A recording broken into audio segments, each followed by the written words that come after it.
कामना भाव में कहे के बा कि 22 तारीख के सावन चढ़ जाई तो हम सब गुरु भाई गुरु बहन बोलबम जई हन कामर लेके भोले बाबा पर जल चढ़ावे के बाद तो कहे के बाद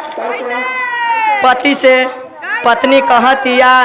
आ कामना भाव में तनी ध्यान से सुने के बाद कहे के बाद तनी माथा पंत्र धर ल आ बेरी बेरी कहवा सैया मानव ना कहनवा एगो गेरुआ साड़ी से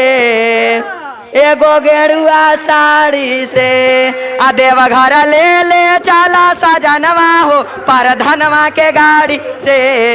नैका मुखिया के गाड़ी से देवघर ले ले चला सजनवा हो पर धनवा के गाड़ी से ए देवघर ले ले चला सजनवा हो पर धनवा के गाड़ी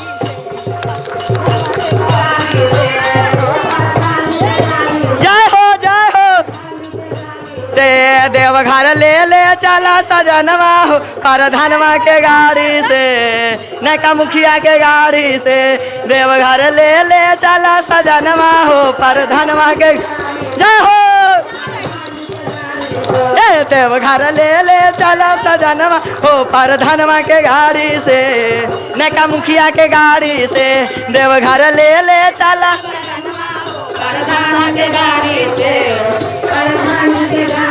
कहली हाँ कि सावन चढ़े के बाद 22 तारीख के चढ़ जाई तो खाली साड़ी गेरुआ से ना खुश रहब हमरा बाबा से आ भोले बाबा से तनी दर्शन करेब तब ना तो कहतिया कि बेरी बेरी कहवा राजा जी आ मानव ना कहनवा एगो गेरुआ साड़ी से एगो गेरुआ साड़ी से आ देवघर ले ले चला सजनवा हो पर धनवा के गाड़ी से नैका मुखिया के गाड़ी से देवघर ले ले चला सजनवा हो पर धनवा के गाड़ी से नैका मुखिया के गाड़ी से देवघर ले ले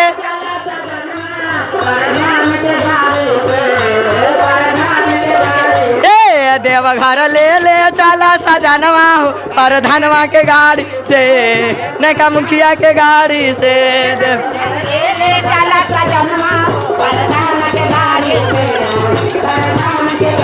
कैसे कहतिया कामना भाव में अरे चाचा संगे चाची जाले भैया संगे भाभी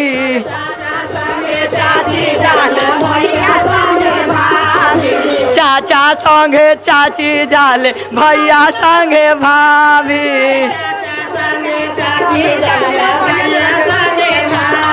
अरे लागता कि घरावा में रहनी अकेले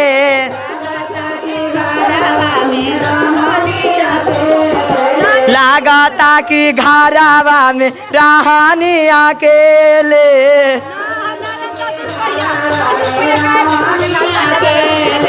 नाही नहीं कहवा सैया चल जाई हमहू एगो पटना के गाड़ी से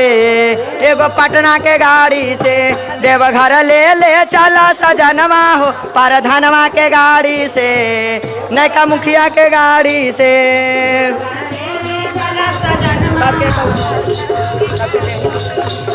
देवघर ले ले चला सजनवा हो पर धनवा के गाड़ी से देवघर ले ले चला सजनवा हो पर धनवा के गाड़ी से नैका मुखिया के गाड़ी से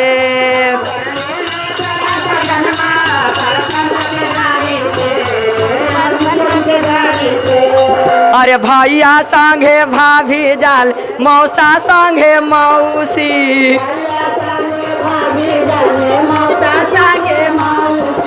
भैया संगे मम्मी जाल मौसा संगे मौसी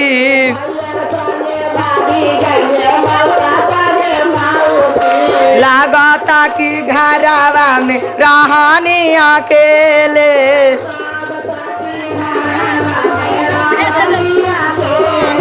नाही नहीं कहवा राजा जी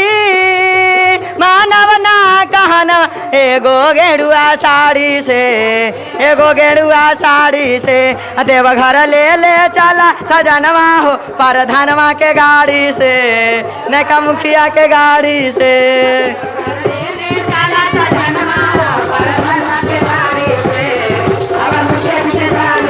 ए देवघर ले ले चला दुलारुआ हो परधनवा के गाड़ी से